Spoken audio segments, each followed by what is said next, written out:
মই মাইনৰিটি বা সংখ্যালঘু এজন যুৱক হিচাপে মই যিটো মোৰ যোৱা বিজেপি 14 চনৰ পৰা অসম চৰকাৰ বিজেপি চৰকাৰ আহিছে এইখিনিৰ ভিতৰত মোৰ যিটো মানে দৃষ্টিকোণত যিটো দেখা গৈছে বা মোৰ নিজৰ যিটো অভিজ্ঞতা হৈছে তাৰ ফালৰ পৰা আমি যদি মই চাওঁ তেতিয়া দেখা যায় যে আমাৰ চতিয়া সমষ্টিত বিশেষকৈ মানে নদৰ সমষ্টিত বহুত উন্নয়ন হৈছে।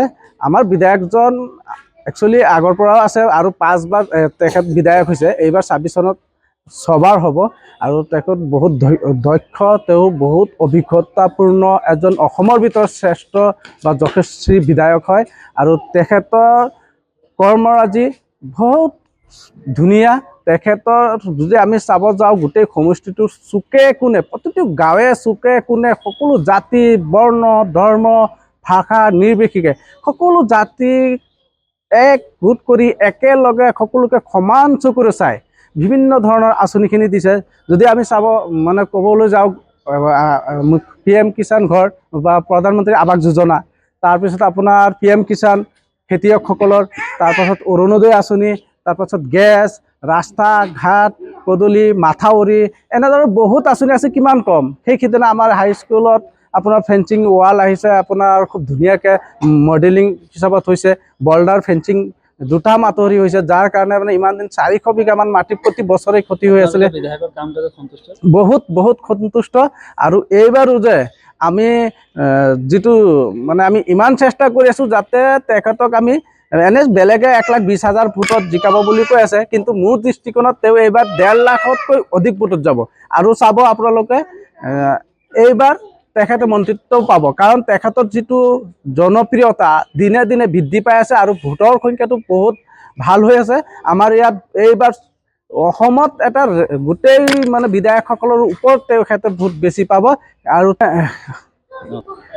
মই আজিৰ তাৰিখত মই আহ্বান জনাব বিচাৰিছোঁ বিৰোধী পক্ষক যে আপোনালোকে যে ইলেকশ্যনৰ সময়ত যে কুলি মাতৰ নিচিনা যে ওলাই আহে সেইটো নকৰিব। আহি পেলাই খালি মুছলিম গাঁওসমূহত এই সাধাৰণ নজনা অশিক্ষিত আপোনাৰ যিসকল মানে নিৰক্ষৰ মানুহ তেওঁলোকৰ ওচৰত গৈ কংগ্ৰেছৰ ভোট বিচাৰে আৰু তেওঁলোকৰ ভোটখিনি আপোনালোকে নি পেলাই এনেই নষ্ট কৰে, যাতে এইবাৰ যাতে তেনেকুৱা নকৰে। আৰু মই লগতে আমাৰ সংখ্যালঘু ৰাইজক কেৱল নদৰ সমষ্টিত নহয় গোটেই অসমৰ সংখ্যালঘু ৰাইজক ক'ব বিচাৰিছোঁ, মই বিনম্ৰভাৱে অনুৰোধ কৰিব বিচাৰিছোঁ যে আপোনালোকে এতিয়াও সময় আছে, যিসকলে কংগ্ৰেছ কৰি আছে আপোনালোকে আহক, আহি পেলাই বিজেপিত ভোট দিয়ক, বিজেপিত আপোনালোকে যোগদান কৰক, দলে বলে আপোনালোকে সহায় কৰক।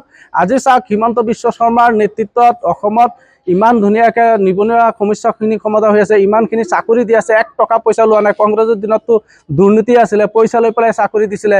আজি সংখ্যালঘু মানুহৰ বহুত উন্নয়ন হৈছে, প্ৰতিটো সমষ্টিত প্ৰতিটো গাঁৱত মাইনৰিটি এৰিয়াত ডেভেলপমেণ্ট হৈছে, আমাৰো হৈছে। সেইকাৰণে আগন্তুক দিনত যাতে কংগ্ৰেছৰ মানুহখিনি গৈ পেলাই আমাৰ সংখ্যালঘু ৰাইজক প্ৰলোভন দি পেলাই যাতে ভোটখিনি নষ্ট নকৰে, তাৰ কাৰণে মই বিৰোধী দলক সকীয়াই দিছোঁ। আৰু আমাৰ গাঁৱত বা আমাৰ এৰিয়াত আমাৰ অঞ্চলত আমাৰ বৃহত্তৰ এই ইটাখোলা অঞ্চলতো কংগ্ৰেছক আমি আমাৰ সংখ্যালঘু এৰিয়াত সোমাবই নিদিওঁ, এইটো স্পষ্ট কথা।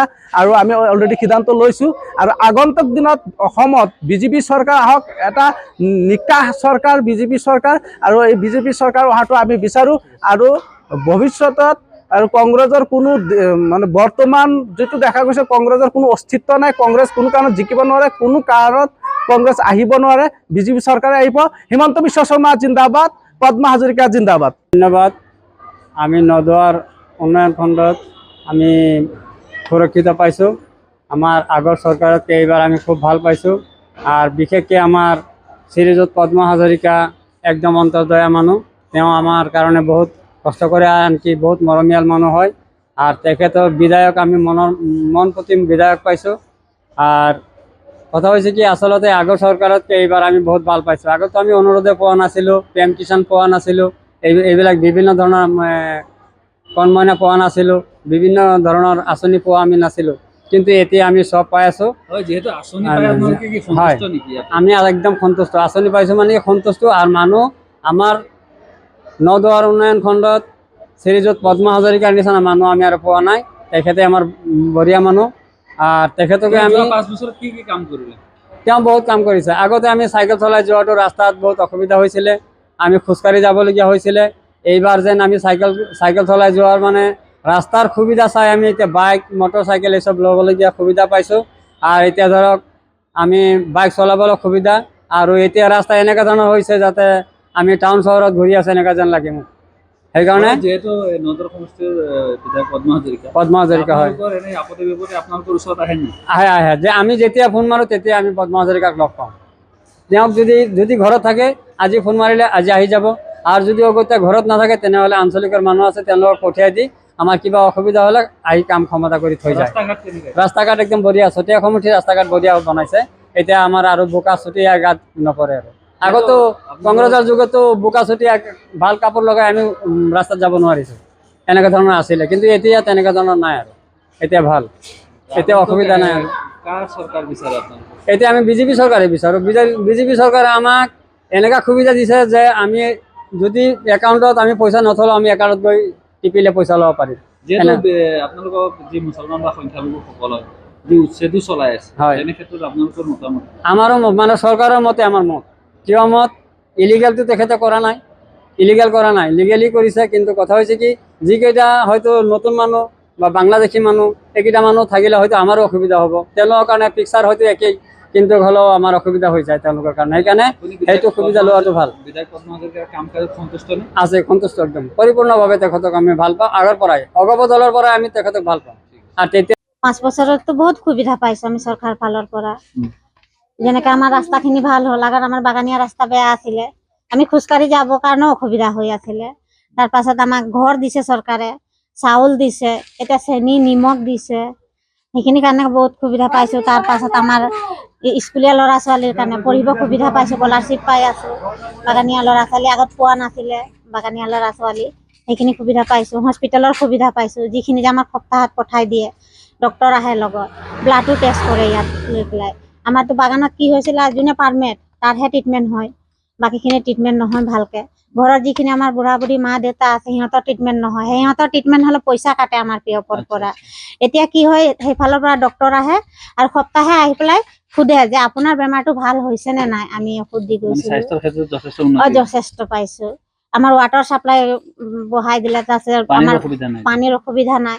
তাৰপিছত আমাৰ যিখিনি মন্দিৰ আছিলে, আগত আমাৰ যিখিনি পূৰ্বপুৰুষে আনি পেলাই থৈছিলে গাঁৱে গাঁৱে জাগা জাগা, সেইখিনি মন্দিৰ বনাই দিলে, আমাৰ কাৰণে সুবিধা হ'ল। আগত আমি খেৰৰ জুপুৰি লৈ পেলাই আপোনালোকৰ এই সমষ্টিৰ কোন বিধায়ক? পদ্মা হাজৰিকা। তেওঁৰ কাম কাজত আপোনালোকে সন্তুষ্ট নে? বহুত সন্তুষ্ট আছোঁ, কাম কৰিছে। তাৰপাছত আমাৰ বগানীয়াৰ কাৰণে এইফালে এটিকুলি দুটি পাত দিলে, অৰুণোদয় দিলে। যিখিনি পোৱা নাই সিহঁতক কৈছে যে আকৌ এবাৰ এপ্লাই কৰিব লাগে, সুবিধা গোটেইখিনি সুবিধা পাই আছে আপোনালোকে? গোটেইখিনি সুবিধা পাই আগতো আছে। যেহেতু পুনৰ কি কোন চৰকাৰক বিচাৰে আপোনালোকে? আমি বিজেপি চৰকাৰটোৱে বিচাৰোঁ। আগততো এনেকা চৰকাৰ আছিলে, মই সৰুৰ পৰা চাইছোঁ, মানে চৰকাৰ কোন ক'ত কি হয় আমি চাবই নাপাওঁ। কিন্তু এতিয়া আমি ওচৰৰে গৈ পেলাই নিজৰ আপত্তি জনাব পাৰোঁ, ক'ব পাৰোঁ, চিনি পাওঁ যে এইজন মানুহ হয় বুলি। আহে, খবৰ লয় খবৰ। আৰু আমাৰ বাগানৰ কিবা এটা হ'লে আমি তাতেই যাওঁ, বিধায়ক তাত। আজি টুচু পাতিলে, কৰম পাতিলে, দণ্ড পাতিলে তাত যাওঁ, নিমন্ত্ৰণ দিয়ে। কিন্তু বিধায়কগৰাকী আহি পেলাই আমাৰ লগত বহুত আনন্দত ফূৰ্তি কৰি যায়, আৰু সেইটো ভাল লাগে। আমাৰ সুবিধাও অসুবিধাও জানি পেলাই যায়, আৰু জনাৰ লগে লগে এমাহ দুমাহৰ পাছত কামখিনি কৰিয়েই দিয়ে। মই মধ্যনা শংকৰ গাঁও পঞ্চায়তৰ অন্তৰ্গত বালিডুঙা গাঁৱৰ নিবাসী এগৰাকী সাধাৰণ নাগৰিক। মই এগৰাকী নাগৰিক হিচাপে মই আমাৰ অঞ্চলত বহুতো উন্নয়ন কৰিছে বিজেপি চৰকাৰে। সেয়ে আমি আগন্তুক 5 বছৰ নহয়, যিমান বিজেপি চৰকাৰটোৱে বিচাৰোঁ। আগতে ধৰক ৰাস্তা ঘাট ইমান বেয়া আছিলে, চাইকেল লৈ গ'লে 10 বাৰ চাইকেল বেয়া হৈছে। এতিয়া ইমান উন্নয়ন কৰিছে, ৰাস্তা ঘাট ইমান ধুনীয়া কৰিছে, স্কুল চব এতিয়া ৰাস্তাত গাড়ী লৈ দৌৰিব পাৰি। আৰু আমাক যুৱতীসকলক নিযুত মইনা আঁচনি দিছে, শিক্ষাৰ ক্ষেত্ৰত বহুতো সহায় কৰিছে। আৰু আমাৰ মাহঁতে খুৰীহঁতে চবেই অৰুণোদয় আঁচনি পাইছে, ঘৰে ঘৰে প্ৰত্যেক ঘৰতে আঁচনি পাইছে, অৰুণোদয় পাইছে। নগৰ সমষ্টিৰ বিধায়ক পদ্মা হাজৰিকা ইয়াৰ বিধায়ক, হয়। তেনে ক্ষেত্ৰত তোমালোকৰ যি সুখ দুখত তেওঁ আহে নাই? তেওঁ সদায় আহে।